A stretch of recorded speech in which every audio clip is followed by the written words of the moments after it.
Ele está na lista dos 100 afrodescendentes mais influentes do mundo, segundo a ONU. A representatividade estando na mídia é importante para a gente inspirar outras pessoas também que há caminhos diferentes. É um ano que se discute muito a questão racial, especialmente nos Estados Unidos, depois do que aconteceu com George Floyd. Me fala um pouquinho mais sobre a sua candidatura então para 2022. Eu sempre gostei muito da política, né? Nosso entrevistado de hoje viaja e fala do mundo em suas reportagens, mas o que ele não imaginou é que um dia seu nome seria objeto da notícia de forma tão repentina. Ele cobre o noticiário internacional pela CNN Brasil e está na lista dos 100 afrodescendentes mais influentes do mundo, segundo a ONU. Renan Souza, seja bem-vindo. Olá, Bruno, obrigado pela oportunidade, um prazer falar contigo aqui hoje. Aliás, eu já comecei falando, né, desse reconhecimento. Eu quero começar o nosso papo falando sobre esse reconhecimento, porque, olha só que engraçado, me corrija se eu estiver errado, viu? Mas grande parte da mídia o realmente reconheceu também depois desse reconhecimento. É verdade isso? Exato. Eu fiquei até surpreso depois do reconhecimento, a repercussão que teve aqui no Brasil, né? E mesmo emissoras diferentes citaram meu nome, não só o meu nome, mas todos os afrodescendentes que estiveram na lista, né? Éramos 10 brasileiros, somos, né, na verdade, porque o ano não acabou, 10 brasileiros, e está em todo site de notícia, até outras TVs citando o nosso nome. Então, isso é um motivo, para mim, de muita felicidade, porque mostra que não tem concorrência nessa hora. A gente está falando de uma questão importante, que é representatividade. Então, não importa a mídia, não existe concorrência para a gente falar de representatividade, algo que é uma agenda coletiva de todos nós enquanto sociedade. Então, eu fico bem surpreso e feliz ao mesmo tempo, né, com toda essa repercussão. Você acha que esse ano de 2020 é um ano significativo para você, para receber um reconhecimento desse? Sim, foi um ano bastante... Assim, ele tem sido desafiador, né, em vários sentidos. Em primeiro lugar, claro, por conta da pandemia, do novo coronavírus, mas é um ano que discute muito a questão racial, especialmente nos Estados Unidos, depois do que aconteceu com George Floyd e tudo mais, né, todos os casos que a gente tem visto nos Estados Unidos, Breonna Taylor e tudo mais. E como eu cubro isso diariamente, para mim foi uma surpresa, porque o tema do reconhecimento do MyPad, né, desse ano, é justamente reconhecimento global. Eles queriam identificar as pessoas que estavam em posições de liderança ou na mídia, empresa, pessoas afrodescendentes nessa posição. Então, para mim, foi uma surpresa, porque acabei de terminar um mestrado em relações internacionais, voltei para o Brasil recentemente, então estou começando num novo lugar, que é a CNN. Eu trabalhei no SBT durante muito tempo, agora comecei na CNN numa outra função, fazendo outra coisa, tendo a oportunidade de compartilhar mais o meu conhecimento, né, aquilo que eu aprendi ao longo dessa última 11 anos, mais ou menos, desde quando eu sou formado, o ano que vem faz 11 anos. E, então, foi um reconhecimento muito importante para mim, mas eu acho que foi um degrau também da carreira, tudo que já tinha acontecido, porque em 2016 eu recebi um reconhecimento muito importante pelo Senado da Argentina, por liderança na América Latina, e agora o da ONU foi meio que a cerejinha ali do bolo, e me dá mais mais gasolina, né, para continuar também. Daqui a pouco essa estante vai estar cheia, né? Você comentou, inclusive, que você é formado há pouco tempo, né? Você tem uma carreira... eu acho que a gente tem uma idade próxima, né? Somos jovens, né? Eu acho que sim. Sim, 30 anos, jovem. Você tem 30 anos de idade? Esse reconhecimento, inclusive, ele é para pessoas de menos de 40 anos, né? Existe esse critério. Várias listas e eu entrei na menos de 40 anos, isso. E você falou em um certo momento que você queria inspirar os jovens, né, com esse reconhecimento. Como é que você imaginou isso? Eu acho que o fato de estar ocupando um lugar na mídia já é um fator para inspirar outras pessoas, né? Claro, tem ações que a gente pode fazer especificamente. Eu sempre me dispus a ajudar em mentoria para jovens negros. Eu fui bolsista do Tivni, que é um programa do governo do Reino Unido, e muitas vezes as pessoas me procuram no LinkedIn e falam, dá uma olhada na minha redação, vê o que você acha, e especialmente, né, jovens afrodescendentes. Eu sempre faço questão de pegar a redação, ler, escrever comentários, mandar o feedback. Mas eu acho que a representatividade, estando na mídia, é importante para a gente inspirar outras pessoas também, que há caminhos diferentes, que há lugares onde eles podem chegar, que há alternativas. A gente precisa disso na sociedade. Eu sempre dou um exemplo muito claro. Eu sempre gostei muito de política, né? Sempre foi uma paixão. Uhum. E eu sempre fui muito inspirado pelo Barack Obama, né? Que ele sempre disse que foi inspirado pelo Nelson Mandela ou pelos representantes dos direitos civis nos Estados Unidos. Então, essa a importância. A gente vai criando esses espaços pouco a pouco e você vai ajudando outras pessoas também a encontrarem seus caminhos, né? Então, claro, no futuro, a minha vontade, assim, que eu tivesse um dinheiro era criar uma ONG, uma organização para ajudar mesmo com a educação. Acho que a educação, o ensino é o poder transformador, Uhum. né, da sociedade. Uhum. O que eu queria fazer efetivamente é isso, mas enquanto eu não chego até esse estágio, a ideia é continuar com a representatividade, defendendo essa agenda, e que eu falo que não só dos afrodescendentes, eu acho que a gente sempre tem que expandir a agenda se a gente pensar em LGBTQs, mulheres, todas as minorias ou pessoas não representadas. Eu acho que esse é um papel fundamental que a gente tem que lutar pelos direitos humanos, e é um trabalho diário, Bruno. Perfeito, é verdade, é verdade. Agora eu fico imaginando depois dessa entrevista, você falando isso, a chuva de redação que você vai receber no LinkedIn agora, né? A galera vai querer que você fique Exato. corrigindo, né? Semana passada eu estava de folga e eu fiquei o final de semana inteiro corrigindo redação do Tivni, porque o prazo vence agora em novembro, né? E todo mundo, né? E todo mundo deixa para a última hora e me mandam. E aí mas assim, o ano que vem, até para fazer uma mentoria melhor, eu acho que eu vou ter que reduzir, pegar, sei lá, 10 e fazer mentoria com 10, né? Assim, não vai dar para responder todo mundo, até para a gente ajudar melhor essa pessoa. Mas eu acho que é um processo tão cíclico, Bruno, se a gente pensar, porque uma amiga minha fez mentoria comigo para conseguir o Tivni, porque você precisa entender o processo seletivo e tudo mais.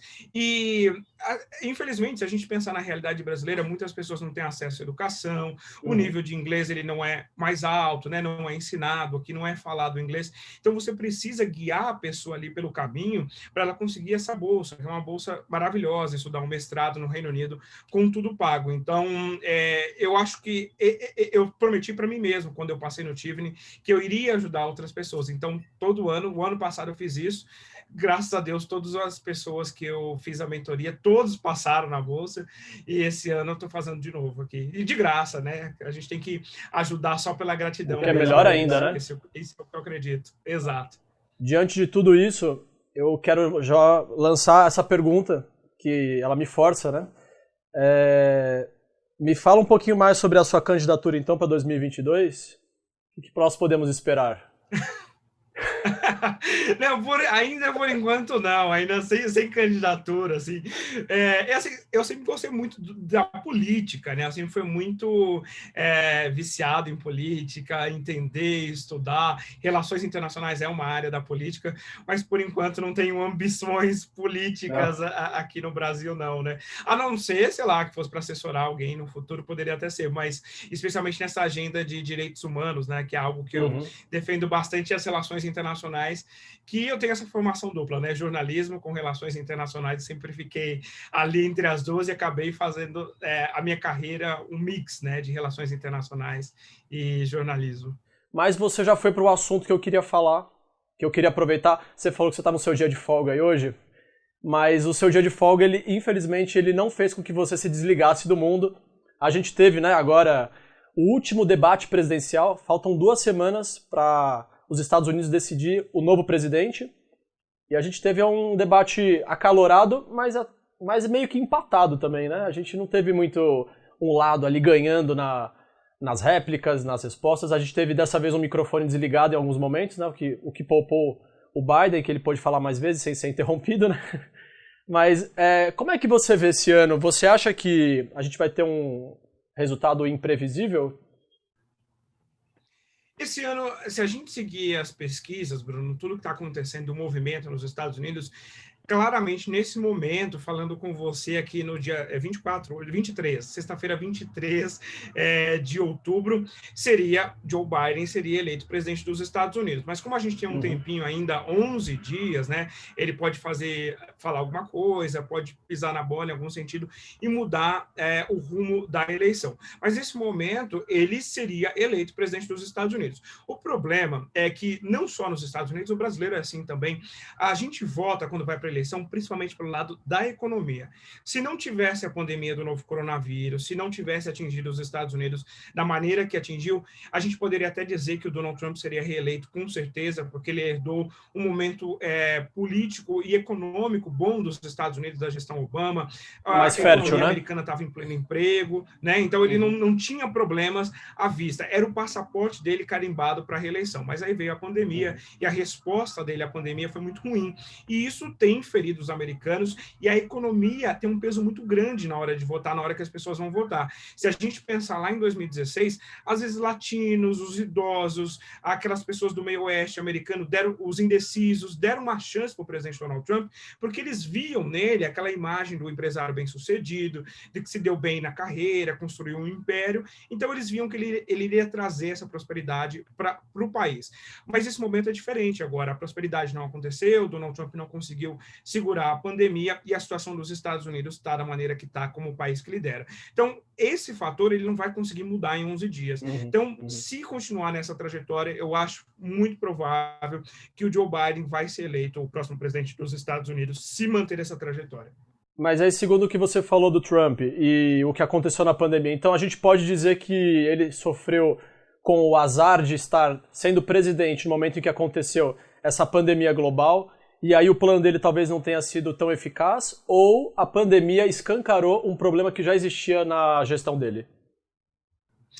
Exatamente, eu não acho que seja o azar, Bruno, porque se a gente analisar, você tem líderes que se deram bem na resposta ao novo coronavírus. A primeira-ministra da Nova Zelândia, Jacinda Ardern, justamente foi ao contrário, ela é uma referência mundial de combate ao novo coronavírus, ouviu cientistas, fechou o país muito cedo, não teve medo do lado econômico para salvar o país. Agora, a gestão Trump ela já tinha problemas no passado, especialmente, como a gente falava agora há pouco de racismo, ele teve problemas em condenar os casos de violência racial, xenofobia, né, supremacistas brancos lá em 2017 em Charlottesville. Ele nunca condenou isso. Esse ano a gente teve mais casos vindo à tona e vamos ter cada vez mais casos, porque cada vez mais as pessoas filmam as ações e tudo culminou nesse momento dele. Então, como ele não é um líder preparado para esse cargo, ele nunca foi preparado para esse cargo, ele é um showman, ele é um apresentador, ele é um businessman, né?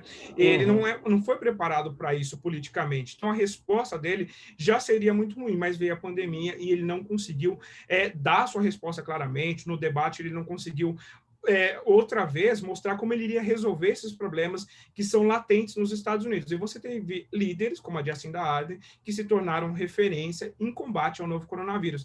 Então, não acredito que seja o azar, mas sim o preparo para o cargo político, aquilo que a gente falava agora, a importância de você ter pessoas preparadas para serem políticas, né? A gente precisa estudar, né? Até para ser político, não dá para chegar no dia seguinte e falar eu vou ser político se você não tem um preparo para pensar na gestão pública, né? É isso mesmo, é isso mesmo. Bom, agora para finalizar, já tem passagem comprada, já está imaginando qual é o próximo país novo aí que você vai visitar? Depois que essa pandemia acabar?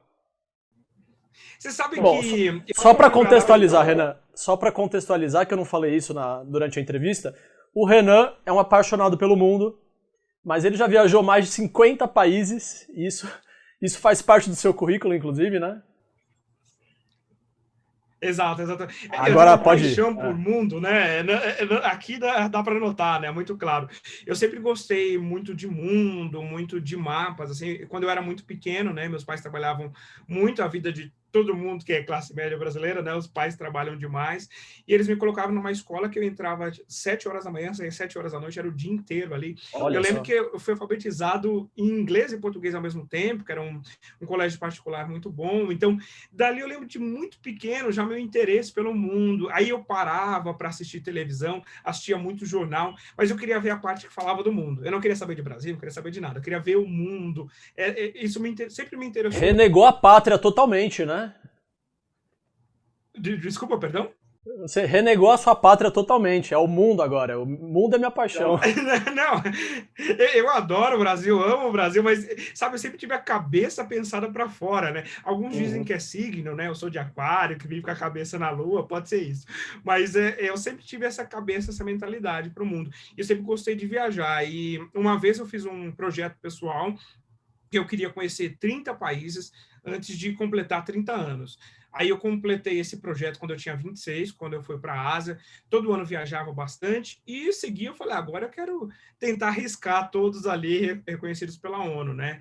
Então, esse ano tinha viagem agendada, eu iria para a Arábia Saudita fazer um programa acadêmico, ainda resultado do mestrado, mas a pandemia acabou adiando, né? Então, essa é a passagem comprada, porque ela está comprada, só tenho que ir adiando, até porque os países não estão aceitando brasileiros, né? Então a gente tem que esperar passar esse momento para voltar. Exato. Então, o próximo destino é a Arábia Saudita, vai ser interessante. Uma das minhas formações no mestrado é Oriente Médio, né? Então, sempre estudei muito Oriente Médio. Vai ser interessante entender ali, até porque um tema que eu defendo muito é os direitos humanos, e lá há muitos problemas em respeito aos direitos humanos. Então, essa pesquisa acadêmica vai me ajudar a entender melhor ali a situação da Arábia Saudita. Muito bem. Deixa eu só entender uma coisa da questão da viagem que você falou, porque eu tenho um amigo que ele tem uma ideia, mas eu não sei se você faz igual, então eu não vou nem descrever o que eu acho da ideia dele. Mas ele pega e faz um país por dia. E ele faz ele faz uma viagem só, ele pega 15, 20 dias, e nesses 20 dias ele decide, eu vou conhecer 18 países. É muito o que você faz também? Você acaba não conhecendo de verdade, né? Sim, então, aí exatamente, esse é meu ponto, aí você não conhece de verdade. Eu sempre brinco, olha, tem que rolar pelo menos 2 dias, né, 2 noites ali, para você conhecer um país. Claro, você sai de férias, aquele clássico mochilão da Europa, né, assim, você faz vários países ali, 10, 8 em um mês. Claro que dá para fazer, ficando 4 dias mais ou menos em cada país ali, dá para fazer, você conhece razoavelmente bem. Mas eu tento ficar pelo menos 2 dias, 3 dias, 4 é o ideal, pelo menos para você conhecer melhor, né? Mas também, assim, agora com dólar nas alturas, tudo, a gente talvez tenha que reduzir o número de dias para conhecer mais países. Mas o que me ajudou também é que, enquanto eu fazia o mestrado, morava no Reino Unido, né? Então era mais fácil você viajar ali, é mais barato dentro da Europa. Então fui para países que seria mais difícil sair do Brasil, por exemplo, para ir, por exemplo, a Islândia, o Chipre, Luxemburgo, né? Você não sai do Brasil para ir conhecer Luxemburgo, a não ser que você tenha alguma coisa relacionada a trabalho, né, e tudo mais. Então, eu aproveitei para conhecer esses países que dificilmente eu iria indo daqui do Brasil, né. Eu sei exatamente como é que é isso. Eu fui pra Bulgária, mas não foi saindo do Brasil. A Bulgária, por acaso, foi um lugar que estava no meio do caminho e eu entrei ali. E não é um lugar que eu voltaria, assim, não tem nada demais ali. Você não totalmente envelhecido. Eu achei um país bastante envelhecido, né? Não sei, tem algumas coisas ali meio. Não sei. O que você achou Sófia, a capital? Eu não fui pra Bulgária ainda, tá na minha lista. Eu ainda não fui, mas tá na lista. Então eu não vou falar mal. Visite e aí você vai tirar sua própria impressão. Renan Souza, muito obrigado. Aliás, muito inspiradora a sua história. Muito legal, de verdade. Eu fiquei muito feliz quando eu vi que pessoas da minha área de comunicação estavam entre esses 100 afrodescendentes influentes. É claro que você não me representa, né?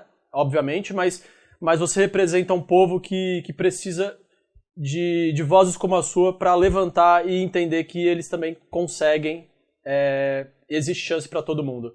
Muito obrigado por você ser quem você é e quem você está sendo nesse momento, viu, Renan? Imagina, eu que agradeço, Bruno, e só você falou de representatividade.